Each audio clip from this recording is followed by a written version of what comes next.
सुनिए, मुझे कुछ पैसे चाहिए थे। लेकिन क्यों सनम बेगम? हफ्ते भर पहले ही तो मैंने आपको घर के खर्चे के लिए पैसे दिए थे। वो तो सारे पैसे घर का राशन और आयशा की स्कूल फीस भरने में चले गए। अगले हफ्ते से रमजान शुरू होने वाला है, तो उसी की तैयारी के लिए कुछ सामान लाना था। लेकिन मेरे पास तो सिर्फ ये 600 रुपए ही हैं। 600 रुपए में तुम क्या ही सामान लेकर आओगी? ज्यादा नहीं तो थोड़ा बहुत तो ले ही आऊंगी।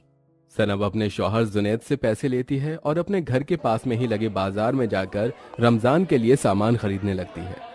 भाईजान, ये खजूर कैसे दिए हैं? बाजी ये वाले 200 रुपए किलो हैं और ये वाले 60 रुपए किलो हैं। ये 200 रुपये वाले तो बहुत बढ़िया हैं, लेकिन अगर इतने महंगे खजूर ले लिए तो और सामानों के लिए पैसे कम पड़ जाएंगे। भाईजान, आप ये 60 रुपये वाले ही दे दीजिए। सनम 60 रुपए के सस्ते खजूर लेकर बाजार में आगे बढ़ती है। भाईजान, ये फल कैसे दिए हैं? बाजी अनार 100 रुपए किलो और ये सेब 80 रुपए किलो है। या खुदा, रमजान अभी आया ही नहीं और फलों के दाम तो आसमान को छू रहे हैं। भाईजान, ये केले और अमरूद कैसे हैं? बाजी ये केले और अमरूद तो खराब है, इन्हें कौन ही खरीदेगा?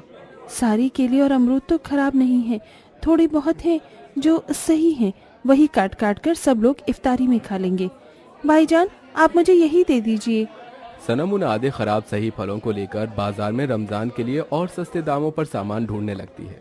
रमजान का महीना हर किसी मुसलमान के लिए उसकी जिंदगी में खुशियां ले आता है, लेकिन शायद अब ये खुशियां सिर्फ अमीरों की किस्मत में रह गई हैं। जहां एक तरफ गरीब सनम कम से कम पैसों में अपने परिवार के लिए रमजान का सामान लेती है, वहीं दूसरी तरफ अमीर अनम बेगम, ये इतनी सुबह सुबह तैयार होकर कहाँ जा रही हो?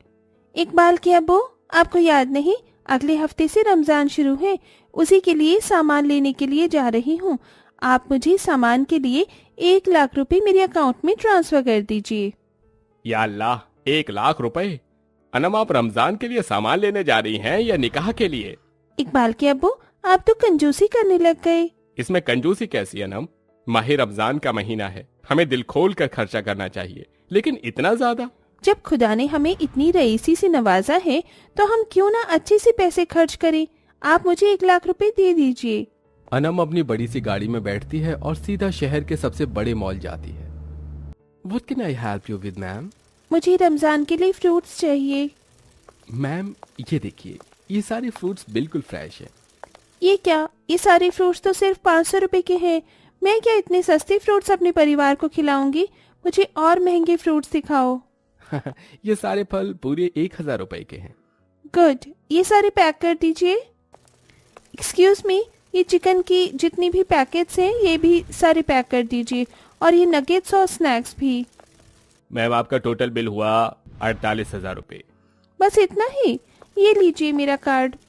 अनम और सनम कहने को जुड़वा बहनें थी, लेकिन जहां अनम अपने निकाह के बाद एक रईस परिवार में नवाबी तरीके से अपनी जिंदगी जी रही थी, वहीं सनम अपने परिवार के साथ एक छोटे से घर में रहकर हर रोज गरीबी का सामना करती थी। मुझे खजूर से रोजा नहीं खोलना है।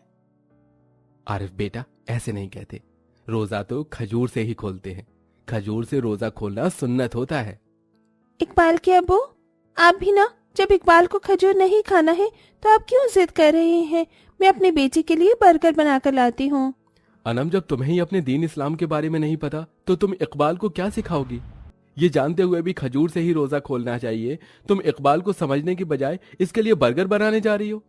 जब हमारे पास इतने पैसे हैं तो भला हमें इन बेकार चीजों से रोजा खोलने की क्या जरूरत है? अस्तगफिरुल्लाह। इतना कहकर आरिफ गुस्से में वहां से चला जाता है। वहीं दूसरी तरफ, ये क्या अम्मी जान, इफ्तारी में बस ये तो केले और 3 खजूर है। आयशा बेटा, लगता है खुदा ने इस माह रमजान में हमारी किस्मत में सिर्फ इतना ही रोजा लिखा है। अम्मी जान, खुदा हमें जो देता है हमें उसका शुक्रिया अदा करके खाना चाहिए।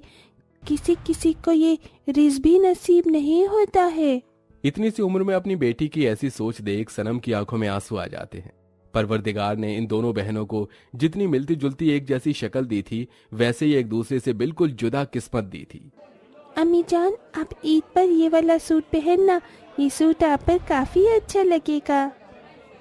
ये सूट तो सच में बहुत सुंदर है और इसका रंग कितना प्यारा है।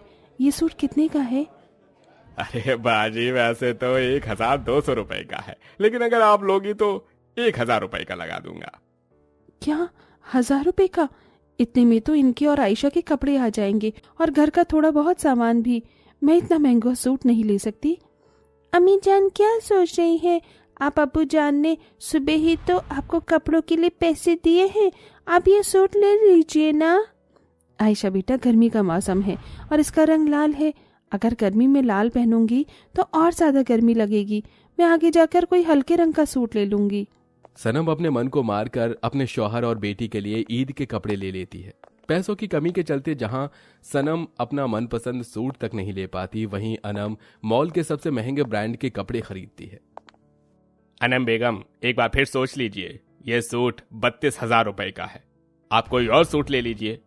सिर्फ 32,000 रुपए का ही तो है और ईद पर मैं यही सूट पहनूंगी। जितने पैसे तुमने इस पूरे रमजान में बर्बाद किए हैं ना, अगर उतने पैसे तुम फकीर और जरूरतमंद बंदों को ज़कात में देने लगाती तो अल्लाह तुमसे कितने खुश होते। अनम को आरिफ की बातों से कोई फर्क नहीं पड़ता।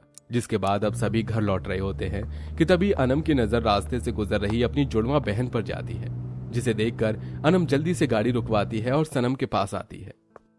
अरे सनम, तुम यहाँ क्या कर रही हो?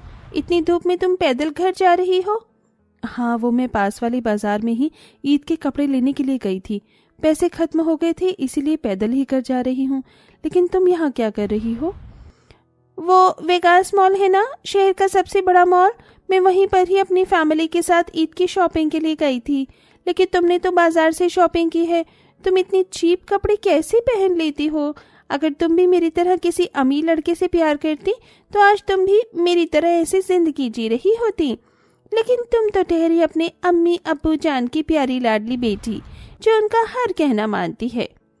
मैंने उनकी इज्जत की खातिर जुनैद से निकाह किया था, ताकि तुमने उनकी इज्जत खराब करी वैसे मैं ना करूं। ये तो बस कहने की बात है। सच कहूं सनम, तुम्हारे लिए मुझे बहुत बुरा लगता है। खुदा ने हमारी शक्ल तो एक जैसी बना दी, लेकिन किस्मत बिल्कुल अलग। कभी कभी तो मुझे तुम पर तरस आता है। अनम की बात से सनम को बहुत दुख पहुंचता है। उसकी आंखों में आंसू आ जाते हैं। इसी के साथ वो बीते पल में चली जाती है। अम्मी अब्बू जान, आप लोगों को दिखाई क्यों नहीं देता है? निकाह के बाद मैं आरिफ के साथ ऐशो आराम से अपनी जिंदगी बिताऊंगी।